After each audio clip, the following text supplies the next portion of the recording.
2012. In other words, President Obama's opponent in the primary.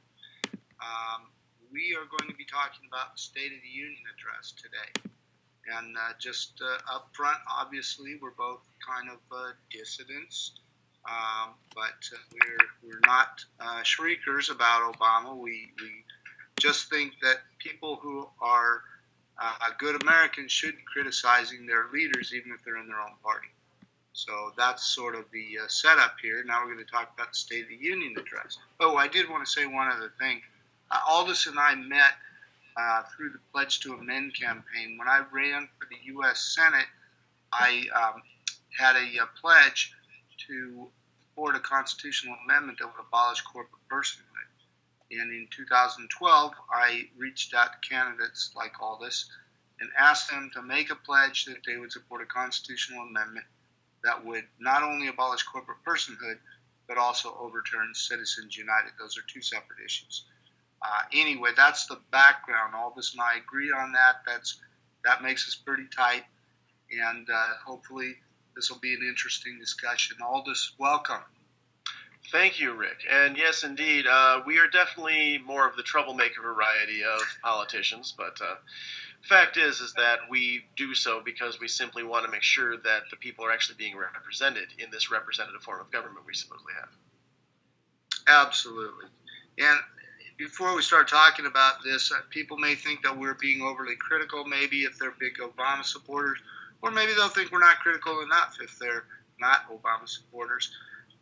But really, I think what we need to do is look at the specific issues, look at the good points that he made, look at the things we disagree with, and maybe ask some questions about some of the things he said and ask ourselves, does it really make sense in context of the message that he seems to be trying to convey?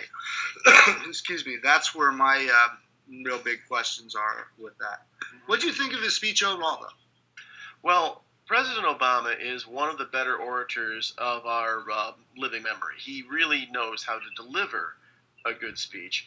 And as I understand it, he often has something to do with the writing of it. I'm not obviously he has people who crafts and make sure things are polished, but he knows how to deliver. And it was a very well crafted speech. It was extremely well delivered, and overall, it was very progressive in its tones. So I would have to say that as a speech in general, it's going to go down as a very progressive speech overall. I, of course, have details that I want to get into on it. I have to say overall that it was impressive. I have to say that if you're going to take the 4 State of the Unions that I heard last night total, I've talked about the replies from the Republican Party, the Tea Party, and the Green Party, as well as State of the Union, I would say it was the second most honest of the 4. So. Well, I don't want to talk about those other analyses. That's why I'm doing this. I didn't hear them, and perhaps the Green Party one was good, but certainly the it had a few flaws too. But I'm sure. But basically speaking, I got to tell you that Obama was surely more on point than Rubio with the Republican or Rand Paul with the Tea Party one. Yeah. Well, I don't know if you subscribe to Borowitz reports, but that day, a couple hours before the State of the Union address, Borowitz wrote an article that was the ostensible Republican response to the speech before it happened. And it was actually pretty darn close to what they said. It was pretty predictable. So, well, Rubio didn't want to get caught off guard, so he probably had most of it written in advance. That's true. I guess he could use a better speechwriter too. From what I heard, I didn't watch it. I can't stomach that stuff. But what do you think was maybe the best part of President Obama's speech? I know my favorite line. What was yours? Well, what I'm going to say straight off is that I think the best line to me was when he said straight off that we can't keep drifting from one manufactured crisis to the next and expect to have a working government. I think that was perfectly taking it home to the GOP side of Congress and just saying straight off, look, you guys, we got to stop that. Mm-hmm. Well, for me, I got to tell you that what struck me most was when he said, let's see if I got the quote here, deficit reduction is not an economic plan. Boy, it's about time somebody said that, huh, in front of a television camera. You mentioned Paul Krugman earlier. He's been saying that right along. Joseph Stiglitz, I was off camera, but certainly Paul Krugman's been talking about that regularly. What is this austerity stuff? Well, yeah. Although for that purpose, even though he did get that line, and that was a good one, he still focused for the longest time in the first part of his speech on deficit reduction and how he intended to do that.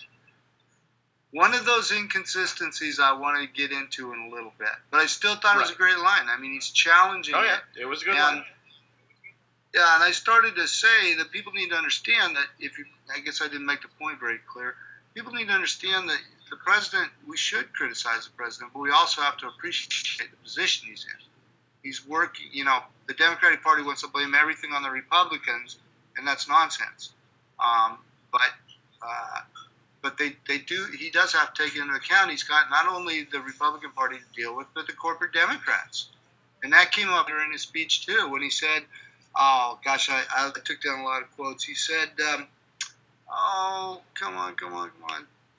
It's going to be difficult politically for both parties," was essentially what he said, and that's why. I mean, when they depend on donations from rich fat cats and corporations to get elected in the first place, that's who they're going to be thinking about when these votes come up. And that's why they haven't challenged the austerity budget.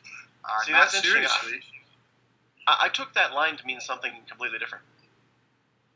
I think it was in a different context, but that's the way I took it nonetheless. Well, what I took it when he said it's going to be difficult for both parties, I took it to mean that he was saying that while it's obviously going to be difficult for the Republicans because they've been solidly in opposition to anything even resembling a centrist idea, the fact is that I think, at least to me, it seemed to me that he was saying it's going to be difficult for those of us who are, for example, saying hands off Social Security and all these other lines in the sand we're trying to draw around our social safety net.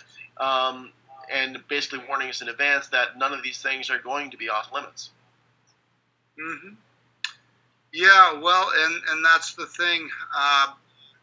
There's been a lot of talk about whether or not he's serious about keeping Medicare off the table, other than what he referred to as modest adjustments, I believe was the term he used, in entitlements. And he specifically said possibly doing means testing of more well-off Americans. What do you think about that idea of means testing for Medicare? Well, for one thing, the problem with means testing for Medicare is quite simply it just completely blows the lid off the idea that this is a universal system once you reach a certain age, which frankly is one of the most important parts of it. If you take means testing and say, well, you're too wealthy to receive Medicare, that actually takes Medicare's pool of most likely healthy people and shrinks it, because if you're wealthy, you're probably able to afford even better care than Medicare by itself can give you, which means that you are actually able to be a part of Medicare, you've contributed to Medicare, and you are able to then be a part of that expanded pool of resources while not actually taking that much from it.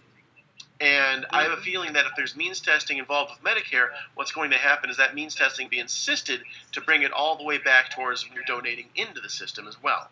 And it's just going to shrink the pool of people who are sharing the risk. Well, maybe so, but I don't think it'll affect the cost much, because the only money that Medicare will lose out of that is the premiums. So that doesn't amount to a big percentage of the entire Medicare budget. They'll still be paying into it with their taxes.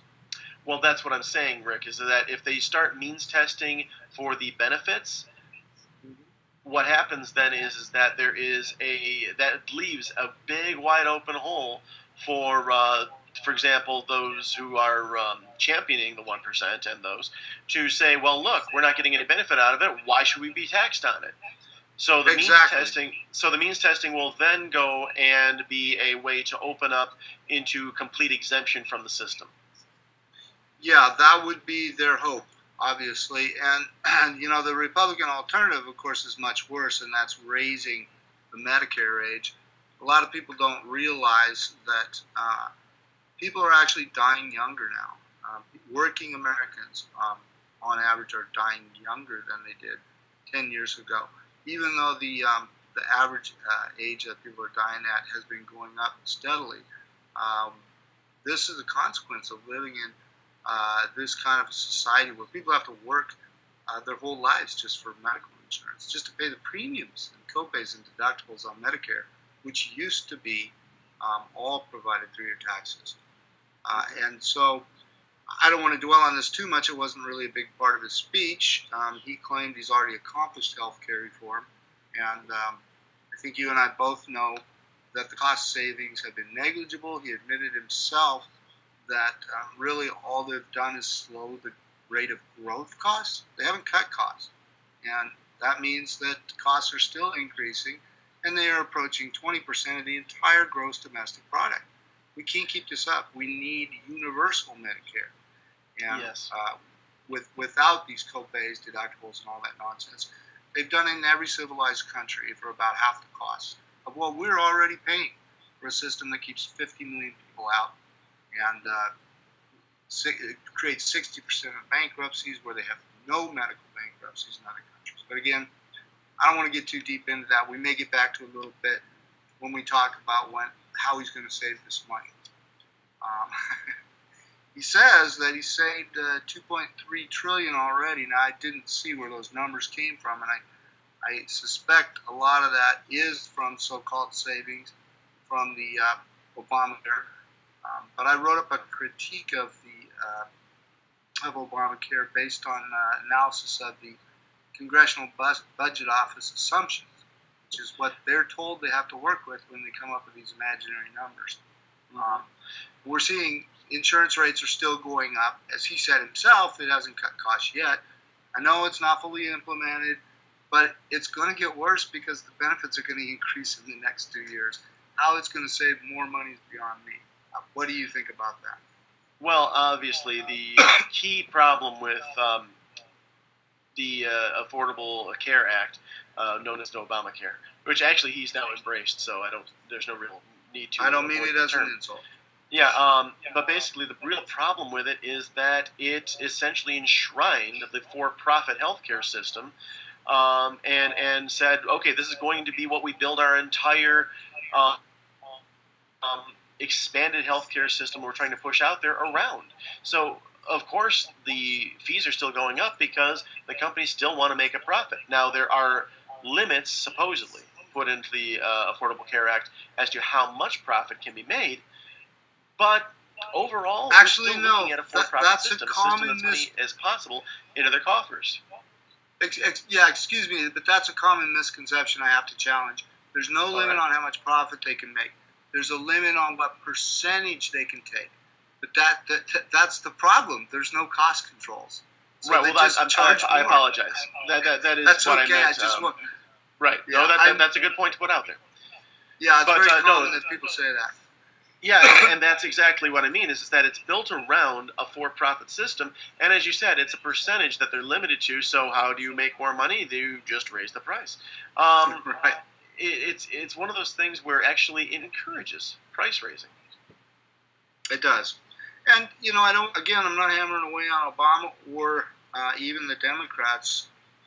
The only thing that I object to is the fact they weren't willing to talk about a universal health care system, a single-payer type system like we already know works. Why not? Do I have to tell any of our listeners? It's because of the medical industrial complex and all the money they give to people like Max Baucus, who is in charge of this. He got $6 million in the election cycle before they threw this in his lap.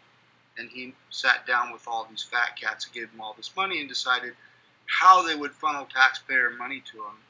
This is a bailout. That's what Obamacare is. It's a bailout of the medical insurance industry that would have died a natural death by itself without these taxpayer subsidies. That's simple as that.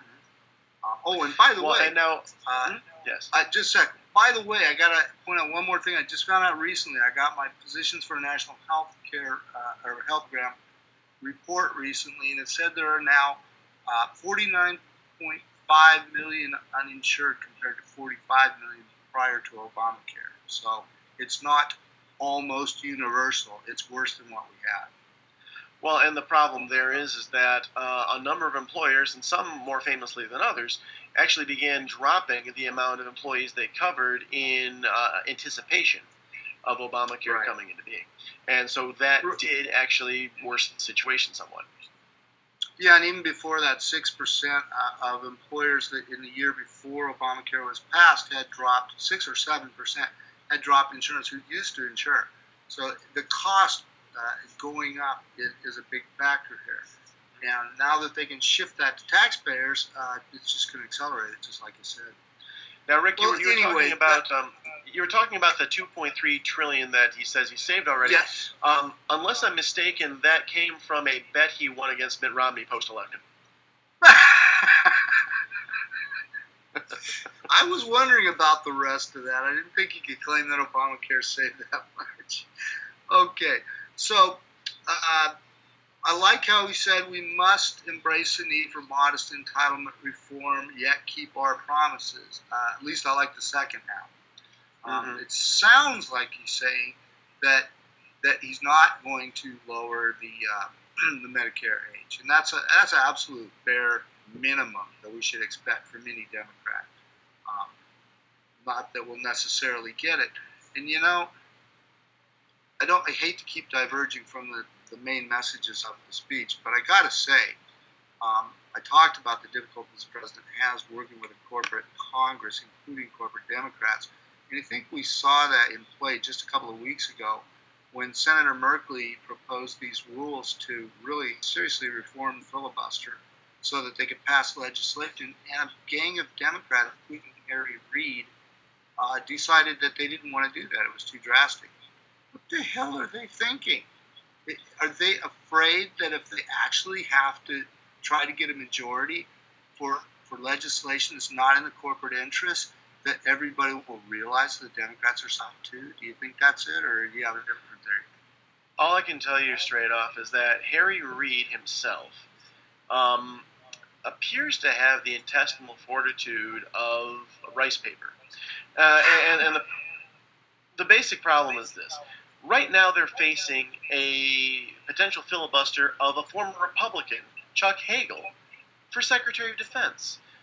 It is that absurd that right now, because it has moved out of committee and is going to go to a general vote, that there is a genuine threat of a filibuster over a Republican becoming Secretary of Defense under a Democratic president. Are the Republicans insane? No, it's just that they have this much of a purity test about what they want to see, and they know for a fact that Hagel is a moderate Republican, which means that he's right at home with Obama. But the point being is that they don't want a moderate anything in there. If they get a Secretary of Defense in there that is like them, they're happy. But really, to be like them, you have to be Rand Paul. Yeah. Well, we'll get more deeply into President Obama's comments on war policy, foreign policy in general. That came toward the end of the speech, and I think it's really important. But like I mentioned to you as we were discussing this ahead of time, I'm not on here to rip President Obama to shreds. It's not his fault he's working with the corporate Congress. And he has other things to worry about himself when it comes to foreign policy. There are certain people that you really don't cross. I think John F. Kennedy taught every future president that lesson, what happens when you push too hard for peace. I don't know, but again, man. let's get back to... Okay, well, we were talking about one of the things you brought about in the speech was how he said that we are going to have to embrace entitlement reform. Now, you couple that with something he says later, and you have something kind of ominous. And so I'm going to bring this up right now for a moment just for what I want to talk about. He was talking about how minimum wage should be raised to $9 an hour. And then he said, in addition, for future cost of living adjustments, minimum wage should be changed to CPI, the Consumer Price Index. Right. Now, for minimum wage, that's great because it's like pulling teeth every time you want to get a raise in the minimum wage to adjust for cost of living and things. So it sounds like a great idea. It's positive. But couple the fact that he is now, for the first time to the general public, not just policy wonks like you or I, bringing up the concept of chain CPI, but he's doing it in a positive context, in context of minimum wage, positive for most people. And now earlier in the speech, he says we must embrace entitlement reform. This right here is him inoculating himself against the kind of furor he would get, and he probably still will get, at least from those of us who are aware of how bad it is, when he tries to chain CPI to the cost of living adjustments to Social Security. Right, and explain what the problem with that is.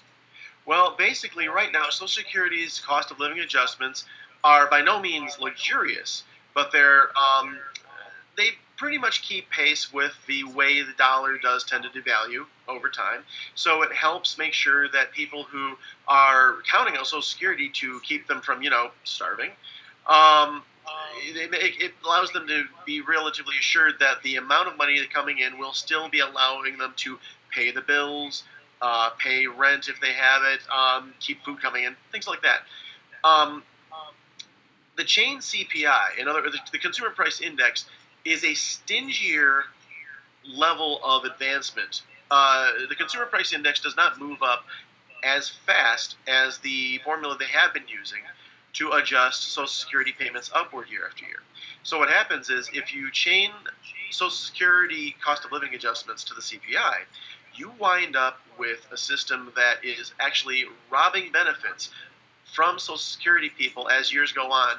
And it just gets worse and worse as time goes on because let's just say after 10 years of CPI adjustments versus adjustments the way they're currently done, you wind up with far less benefits than you would have, and you're essentially slowly sliding closer and closer to poverty.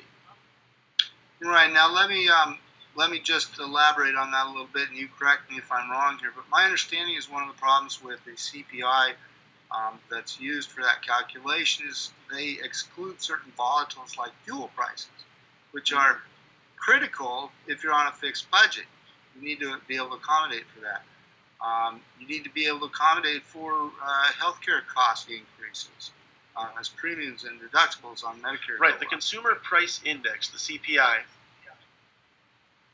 Yeah, it's based on just basics entirely around measuring something other than. Yes, it's based entirely on the idea that basically we're trying to track the consumer price of general goods that are relatively stable. That's what it's supposed to index. It doesn't index every part of cost of living, and as you said, it misses a lot. And as such, it tends to be much stingier and much smaller amounts of increase than a genuine cost of living increase like we currently have attached to Social Security. Right, and then the fact you made about it gets worse and worse over the years is because it's a percentage of the current payment. So if it goes from, say, 2% to 1%, then that's compounded year by year, and you're getting it's hitting you harder every year. Compound interest. I just want to make sure that was clear. It's a little bit complicated for people who aren't policy wonks, I think. Right. So, okay, so on the one hand, if you go ahead and chain advances in the minimum wage to CPI, the reason it's beneficial is because the minimum wage gets raised about once every time you spot Methuselah being reborn. I mean, it takes forever. And so chaining any kind of a steady raise in the minimum wage is not a bad idea. So again, it's an inoculation. He puts chain CPI out there to the public in a positive light. And in the same speech, he's saying that we are going to have to embrace entitlement reform. So what this tells me is that, yes, I don't think he's going to do much to Medicare, but I do believe that right now we are seeing Social Security being placed squarely in the sights. I think he's been signaling that here. Yeah, he certainly didn't say otherwise, did he? And that's crazy because Social Security is a very easy problem to fix. All you got to do is raise the cap on Social Security taxes or just take it away. There's no reason that people making $1 million a year should only pay Social Security taxes on the first $110,000 when everybody under 110,000 pays on every dollar, and they're working for a living. It's crazy. Exactly. And on top of that, the Social Security Trust Fund hasn't contributed one dime to the debt or the deficit. In fact, the trust fund has been raided to try to pay the deficit that's been caused by other things, including these unfunded wars that the Bush administration started. I don't want to get into an argument about that bookkeeping trick. The increase, it almost doubled the Social Security tax, was during a Democratic administration, and the Democrats themselves immediately started using that as something that they could borrow against. So yeah, theoretically it's there, but it's not like we've been socking anything away to back it up. We're just printing more money. It's part of the problem. Right. So those T-bills are only worth what people pay for. We'll see what's going to happen by the time I'm ready to retire. But basically, given that Social Security itself hasn't contributed to the debt, but has been used as a big trust fund for everything but Social Security in some ways, it really doesn't deserve to, as a program, suffer for the mismanagement. Oh, absolutely not. No. Now, my only point was that they take the Social Security income. It's supposed to be separate, but they count it as an offset on the budget to make it look like they're not.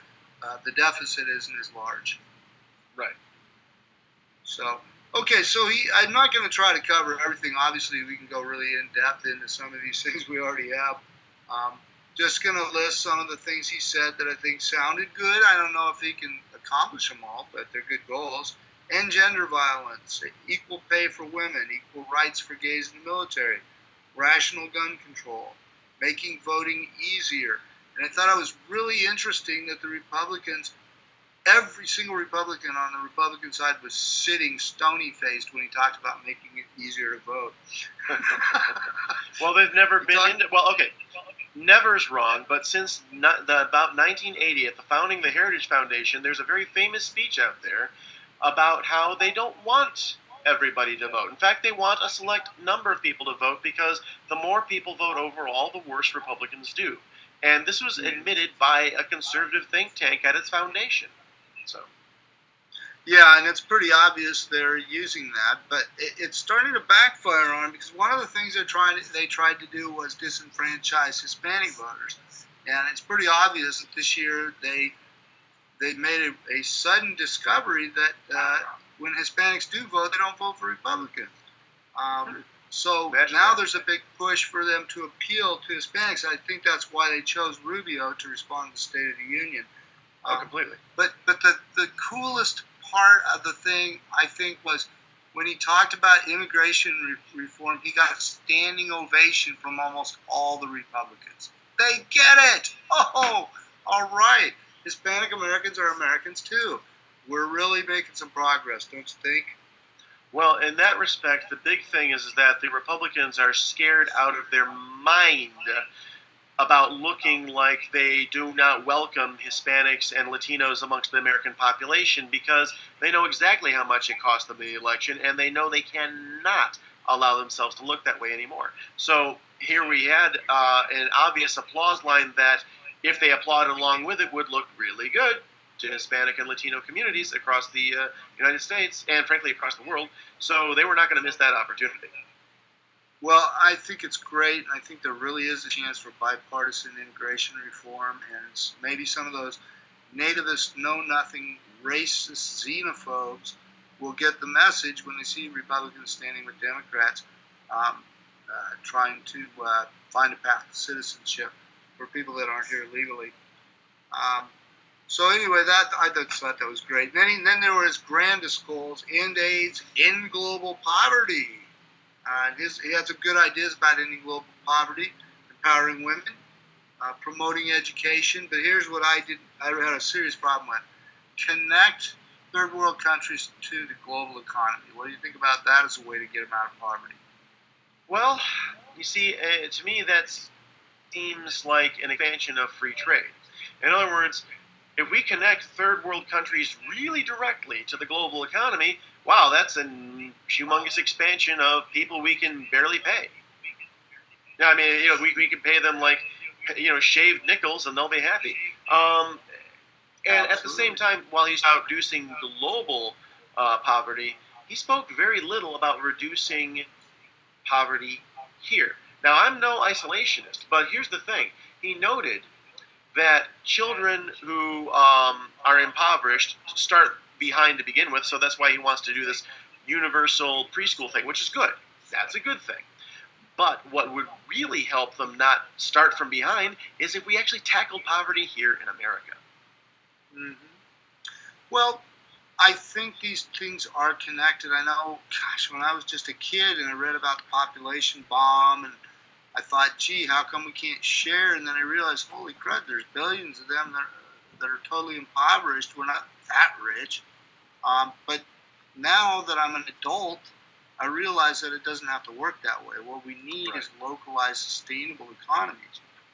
And we can have that here in the United States, and we can pay wages that people need to live in the United States. The people that manufacture things in Bolivia can be paid what it costs to live in Bolivia.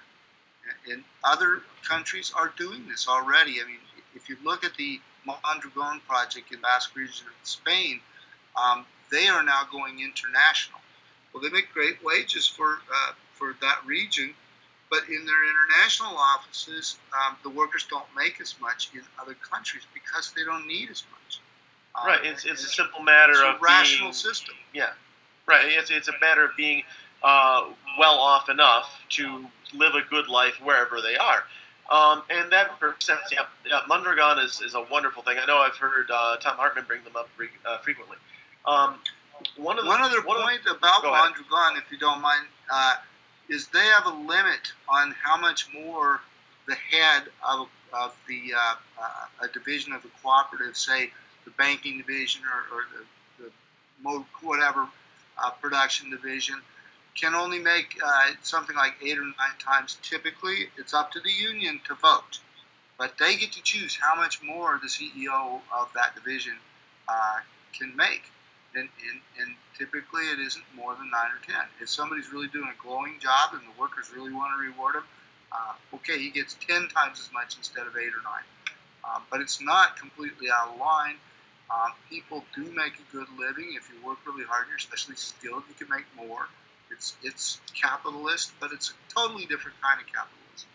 It's worker control capitalism. And the other thing too is, if for whatever reason the CEO whose pay is being voted on, being a multiple of whatever the lowest wage is, wants a quick raise, one of the ways is to float to everybody else, hey, do y'all want raises? Because if they do, he gets a multiple. Absolutely, and they do that too. So it works for everybody. Yeah, people maybe think we're getting off topic. The point that we're trying to make here is that what the president is not addressing, and again, it's not him personally, it's Congress too, what they are not addressing are the big picture needs, things that we have to do in order to create a sustainable economy for the United States, and one that's good for the world, and one that isn't environmentally destructive, which takes us to his positions on energy. If I was going to grade what we've talked about so far, I would give him a B-. How about you, Aldous? Is that generous? For energy? Yes. No. That's next. Prior to that. Okay. Prior to that, I'd say that's still a little generous, but maybe C+, but B- if you want to go for it. Okay, that's a tough call between. Just one thing before we get to energy, too. When we're talking about education, he lauded Race to the Top, which is, for all extents and purposes, No Child Left Behind with slightly different window dressing. And so it really deserves no applause whatsoever. I have a lot of ties to the educational system across the country. I have many teachers, school counselors, things that I keep in frequent touch with. It's a disaster. And then he says he wants to redesign America's high schools so that it can give students the skills today's employers are looking for. Now, pardon me, but that is the essence of a conservative view of what education is for. Conservatives say you educate so you can work. A liberal and progressive educational stance is that you educate so you can think. And this race to the top is still teaching to the test, and all it does is it teaches you how to memorize rote facts and follow instructions so that when you get into the workforce, you can do so effectively. It doesn't teach them how to think or what's important about history or any of the various other educational disciplines that actually stimulates the brain to work better. I understand what you're saying about, and it didn't even strike me, so thanks for bringing that up. I understand what you're saying about that attitude about what education's for. I do think it's good, though, that he made the point that a college education is valuable, and it's not something that only certain people should aspire to. Anybody that wants it should get it. And that's a point he made, which is important, because you have these pseudo-economists like Robert Samuelson saying, what makes people think they need an education? It doesn't pan out dollar and cent. Well, not in this economy that Samuelson promoted all along. And he also says, oh, well, owning a home isn't a right. Oh, and by the way, it wasn't even a good investment. Look at all the people that lost their homes. And it's all because of policies that idiot supported. But they don't take responsibility for the consequences of their own actions. I can put paid to that on a very personal level, Rick. It may surprise you to know I am simply a high school graduate. I have no college degree whatsoever. And as a consequence, what happens is that I really have trouble breaking any higher than I currently am in my earning level. My earning level right now is I make less than $30,000 a year. And what that simply means in a place like Madison, Wisconsin, where the cost of living is not as low as it is in other places, is that I have real trouble making ends meet week to week. Now, there are better jobs out there in Madison, and Madison actually has a decent amount of job opportunities, but so many of them require a college education of at least a bachelor's degree. And had I had the opportunities to go ahead and afford a college education at the time that most people get them, I would not be in the kind of financial situation I am right now. So right there, that puts paid to this whole lie that a college education is worthless. Absolutely not. The only thing that makes it a detriment is that right now student loans are downright usury. Although they have made some improvements under the Democratic Congress. I can't remember the details, but they did. Oh, I know what they did. They now offer government loans again, which they didn't. They were all privatized before. So they've been moving in the right direction there. Obama also had the idea of, and this struck me as bizarre. I have no idea what he was talking about. Sounds good. He talked about going to the colleges and getting them to somehow cut costs. But the only thing he said after that was give financial aid on the basis of how much value you get out of it. Gobbledygook. What does that mean? Did you? Well, actually, I do. Oh, good. You remember Rahm Emanuel, first chief of staff for Barack Obama, now mayor of Chicago, major proponent of charter schools. In other words, for-profit public schools. And in order to show, even incorrectly in many ways, that these charter schools are somehow better places to learn than general public schools, they have come up with metrics to show, okay, well, you're learning this and this and this, which means you're getting better value for your dollar if you go charter. Mm-hmm. If they apply that same kind of metric to our universities, all I can say is, dear God, what's going to happen is in order to receive the funding, more and more universities are going to wind up essentially taking charter school models of how their educational system works. That's not going to benefit us. It will have people coming out of universities with degrees, which is good if that's all you're looking for in a job application. You must have a bachelor's degree. But it will mean far less than it does right now. If right now you come out with a bachelor's degree, you are expected to have been exposed to a number of different ideas. Even if it's not a liberal arts degree, you've been exposed to college-level concepts and will have had to have done well enough to have gone through that process. If they go through and essentially charter school out the universities, it's going to become a game of min-maxing. What minimum can I give to get the maximum amount of federal dollars out of this new way that we're seeing you're getting value out of universities. I really am very skeptical of that, so we'll see what happens. Yeah, although he did say that they're studying to see who gets the best objective scores. Right, but that's what they say about charter schools too. And again, remember, one of the big promoters of those is Rahm Emanuel, who is very closely linked politically to Obama. I know, and Arnie Duncan sitting there smiling in the background, he apparently understood the political speak that I was not quite grokking. So thanks for explaining that for me, Aldous. Well, sure. You know, these are things that were coming to me actually after the speech. I was just sitting there kind of ruminating on it, going, "Oh dear God." I should have known, because I'm very much against these kind of charter schools. And by the way, there are other kinds of charter schools that aren't run that way. They really are efforts to improve education at a local level, but they take lots of dedication and love, and teachers working for no benefits, and they're pretty rare. Most of them are these corporate charter schools. So, okay, so another comment that he made that I thought earned extra points and maybe earned him a B- on the first part was, while corporations rack up record profits, wages have been stagnating for decades. That needed to be said, and I'm glad he said it. Absolutely. And you know what? I will say that should earn him some points there. That definitely was one of those things where he was using the bully pulpit of the presidency for good. And I don't see any kind of coding for a conservative thing there. That's just a solidly progressive idea that needs to get out there more. So right, as well as the idea that we promise people the American dream, we need to give them the means to do it. And that's what this whole education push is about.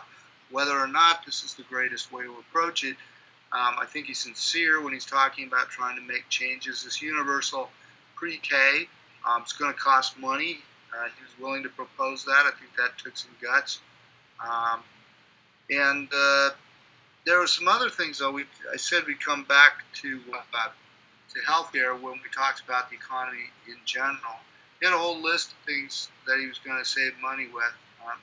One of the things he said about healthcare savings, aside from incentivizing for performance, in other words, rather than pay per test, pay for outcomes, pay doctors for outcomes, that's good, and that's part of Obamacare. And yes, it will save some money, but not trillions. But he said we'll end subsidies to drug companies. Did you understand that political code word? What does that mean? Well, right now, drug companies do get subsidies from the federal government in order to have the government be privy to their research and their findings. So you know how a lot of research formerly has been done, even medically, at universities, so they were publicly accessible. These universities are publicly funded, so the research was generally available to whomever was working at it. Well, Pfizer and other of your big pharma companies, for example, do a lot of their own research, and frankly, that was private research unless there was federal subsidy behind it. Now, interestingly enough, what that means is that if we cut federal subsidy to them, it does save the government money, but it does keep us from being privy to those results, at least unless Pfizer, out of the goodness of their hearts, decides to release them. I don't see that happening. Well, my understanding is we've been subsidizing in that way, subsidizing research a lot less anyway, because the private companies are going right to the universities and paying those professors to do research in the universities. So there may be some indirect subsidy to the tune of whatever we pay the universities out of federal tax dollars, but I don't think it's anything compared to the way we directly funnel money to drug companies by allowing them to name their own price for drugs under Medicare Part B. Absolutely. And the other danger to watch for when you're ending these subsidies is what the subsidies do is these subsidies gives us an inside look on the research of drugs as they're being developed. If we drop these subsidies, we lose that right, and that is frankly one of the ways the FDA has to try to police drugs that may be dangerous. If they look at the research that we have the access to because of these subsidies, they can say, well,